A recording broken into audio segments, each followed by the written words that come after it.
వేదికపై అమ్మవారి విగ్రహ స్థాపన కూడా ఉన్నది. ఇప్పటికీ ఈ సంప్రదాయం ప్రకారంగా దేశమంతా జరుగుతూ ఉంటుంది.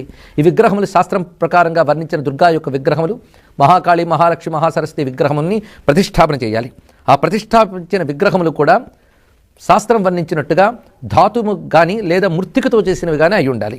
రత్నభూషణ సంయుక్త ముక్తాహార విరాజిత దివ్యాంబరధర సౌమ్య సర్వలక్షణ సంయుత. ఆ విగ్రహములను కూడా రత్నములతోనూ ముత్యాల మాలలతోనూ దివ్యములైన వస్త్రములతోనూ సౌమ్యమైన అలంకారాలతోనూ భాసింపజేయాలి. అటు తర్వాత అర్చాభావే తథా యంత్రం, యంత్రస్థాపన కూడా కొందరు చేస్తూ ఉంటారు. పైగా విగ్రహంతో పాటు కలశాన్ని కూడా పెట్టడం ఉన్నది. విగ్రహం పెట్టినా పెట్టకపోయినా కలశం చాలా ప్రధానంగా ఉన్నది. ఈ కలశ స్థాపన చేసిన తర్వాత ఆ కలశంపై యంత్రాన్ని పెట్టడం ఉన్నది.